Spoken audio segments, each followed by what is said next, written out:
अस्सलाम वालेकुम जी। जस्टिस मुनीर से लेके आज तक पाकिस्तान की अदलिया ने पाकिस्तान के अवाम को कभी मायूस नहीं किया।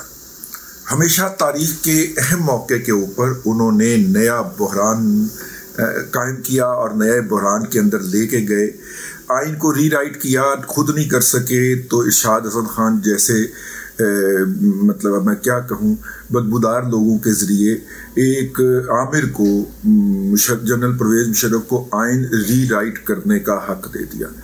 उन्हीं ताबिंदा और दरख्शिंदा रवायात को बरकरार रखते हुए आज अदालत ने जो फैसला दिया है उसके तहत अदालत ने हुक्म दिया है कि 90 दिन के अंदर पंजाब में इलेक्शन करवाए जाएं, यानी कि 9 अप्रैल को जो तारीख दी थी सदर ने बग़ैर इलेक्शन कमीशन को कंसल्ट किए फ्लैग्रेंट वायलेशन ऑफ द कॉन्स्टिट्यूशन में उसको जो है वो उन्होंने बरकरार रखा है और 3-2 की अक्सरियत से ये फैसला दिया है। इन 3-2 की अक्सरियत की हैसियत क्या है उसके ऊपर हम रोशनी डाल लेते हैं। बुनियादी तौर पे अदालत ने ये जो है दरख्वास्तें मुस्तरद की हैं। अगर हम टेक्निकली इसको देखें, आज खुद नोटिस केस में पहले 9 रुकनी बेंच बना जिसमें जस्टिस आफरीदी ने इस मुकदमे को मुस्तरद कर दिया, इस दरख्वास्त को मुस्तरद कर दिया। जस्टिस अतर मिनल्ला ने चीफ जस्टिस से इख्तलाफ किया।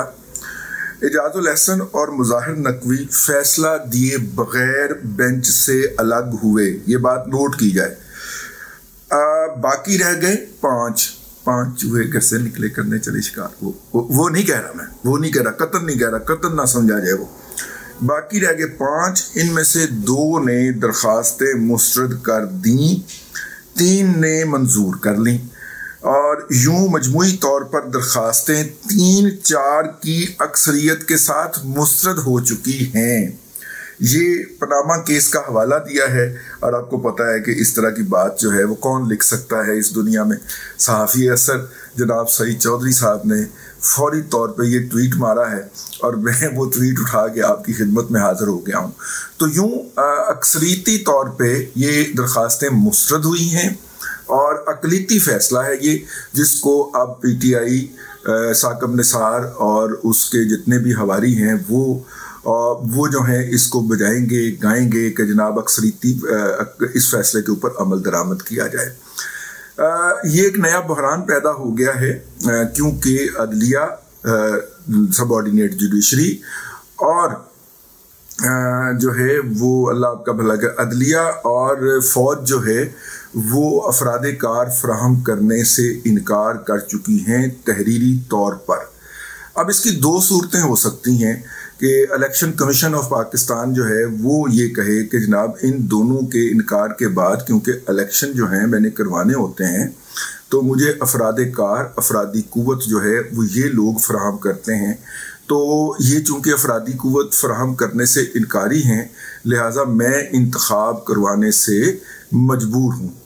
अब ये तो हो सकता है कि इस जवाब के बाद इलेक्शन कमीशन के अंदर साकब निसार और वो जो लड़ाई लड़ रहा है साकब निसार खोसा और इनकी जो बाकियात हैं वो तौहीन अदालत का केस लेके बैठ जाए और इसी तरह 3-2 की अक्सरियत के साथ वो जो हैं वो उनके ख़िलाफ़ जो है सुप्रीम जुडिशल काउंसिल में रेफरेंस भेजने का फैसला दे दें और इलेक्शन कमीशन ऑफ पाकिस्तान को फड़का दें। ये तो हो सकता है, ये तो हो सकता है, लेकिन ये नहीं हो सकता कि इलेक्शन कमीशन के कहने के ऊपर लोअर जुडिशरी के ऊपर, वैसे ये होना चाहिए ना, अगर ये जज जो हैं ये इतने तप्पड़ वाले हैं तो ये करें ना उसको ज़रा कि इलेक्शन लोअर जुडिशरी के ख़िलाफ़ भी तौहीन अदालत लगाएं और जो है वो हुकूमत के ख़िलाफ़ तो लगानी ही है ना। हुकूमत तो कहेगी कि जी जनाब पैसा ले लें, और फ़ौज के ख़िलाफ़ भी लगाएं क्योंकि फ़ौज ने भी इनकार कर दिया है कि हम सिक्योरिटी के लिए अफराद कार फराहम नहीं करेंगे क्योंकि हमारी दूसरी एक्टिविटीज़ चल रही हैं, तो ज़ाहिर है ये नहीं करेंगे। सबसे जो नीवी तरफ है, सब जो निचली तरफ है वो इलेक्शन कमीशन है, इलेक्शन कमीशन ऑफ पाकिस्तान है और ज़ाहिर है कि अगर 90 दिन में इलेक्शन होना है तो फिर केयर टेकर गवर्नमेंट्स भी बननी है उन जगहों के ऊपर, ठीक है। मतलब अगर 90 दिन में जनरल इलेक्शन होना है तो फिर वो बननी है। और जनरल इलेक्शन से पीटीआई भाग चुकी है। आज उसके 3 अरकान ने जाके इस्लामाबाद हाई कोर्ट से भी जमानतें ले ली। जज ने कहा कि पहले आप आए थे कि जनाब इस्तीफे कबूल नहीं हो रहे, अब आप इस बात पे आ गए कि इस्तीफे कबूल हो गए हैं, लेकिन जज साहब ने इसके बावजूद भी उसके ऊपर स्टे ऑर्डर ठोक दिया है।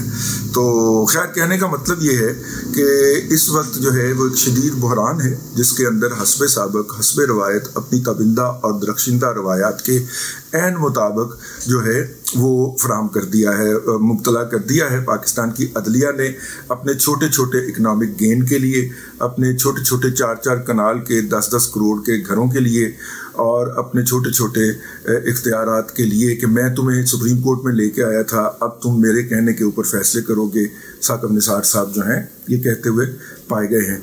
तो ये है अब तक की सूरत हाल। इससे बहरान बढ़ेगा, बहरान ख़त्म नहीं होगा। पंचायती फैसला है अदालत के अपने बकौल, और पंचायती फैसले जो होते हैं उसके अंदर इंसाफ का कत्ल हुआ करता है। ये आइन के मुताबिक फैसला नहीं है। आइन के मुताबिक तो अदलिया का इस इंतज़ामी मामले के अंदर इंटरफेयर करना भी नहीं बनता। तो बहरहाल 4-3 की अक्सरियत से ये दरख्वास्त जो है वो मुस्तरद हुई है, लेकिन उन्होंने 3-2 की अक्सरियत से कहना कि जी हम जीत गए हैं। तो तमाम पार्टियां जो हैं वो अपनी जगह पे ऊपर जीत गई हैं, लेकिन एक बात है कि इस पूरे अमल के अंदर हमें जो किरदार नज़र आता है, बददयानत किरदार, वैसे यार वो जुनैद ने कारी लिया है मेरा ख्याल है लॉ के अंदर डिग्री, उसको ही ट्राई करके देख लें। नून लीग जो है वो जो भी कानून के ऊपर अपना कोई माहिर लेके आती है, बल्कि घर से जाके लेके आती है, आज़म अजीज तारड़ को घर से जाके लेके आए थे ना, तो घर से जाके लेके आती है, वो जो होता है वो शानदार तरीके से नून लीग की जड़ें काटता है। हम चीखते रहे पनामा केस के अंदर कि वो जो हारिस ख्वाजा है वो नवाज शरीफ साहब आपको तुनवा देगा, ठीक है, नवाज शरीफ साहब ने हमारी बात नहीं सुनी और तुने गए। और उसके बाद ख्वाजा हारिस साहब जो हैं उन्होंने जाके पीएम और इस बात का शिकवा किया कि मुझे फीस पूरी नहीं अदा की। हारिस ख्वाजा साहब ने, मियां नवाज शरीफ कह रहा था कि मैं फीसें दे दे के फावा हो गया हूँ, उनको ये शिकवा है कि जनाब हारिस ख्वाजा साहब को कि मेरी फीसें पूरी अदा नहीं की, वो पूरी फीस लेने के लिए जाके पीटीआई के वकील बन गए हैं।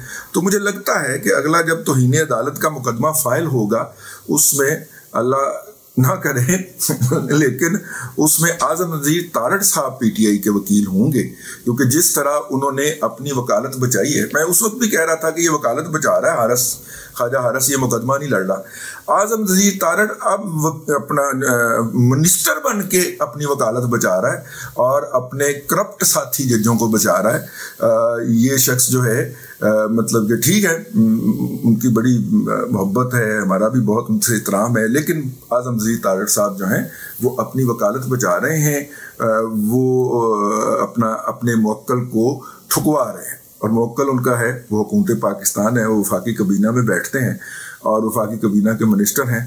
मैनू पता नहीं क्यों लगता है कि आज़म अजीज तारड़ जो है वो साकिब निसार की तरफ से खेल रहा है। साकिब निसार के साथ जिस भी महफिल में हो, वो जिस तरह जाके साकिब निसार साहब के घुटनों को हाथ लगाते हैं और जिस तरह उनके सदके वारी जाते हैं, लगता यही है कि वो साकिब निसार साहब की तरफ से खेल रहे हैं। आपको क्या लगता है नीचे लिखिएगा ज़रूर। मैं क्या अर्जेंटली, मैं चूँकि ट्रैवल में हूँ तो जल्दी जल्दी आपकी खिदमत में ये प्रोग्राम पेश कर दूँ। अगले व्लॉग के अंदर फिर आपसे मुलाकात होगी। अल्लाह तबारक व तआला आपको आसानियाँ अता करे और आसानियाँ खल्क़े खुदा में तकसीम करने की तौफीक अता करे।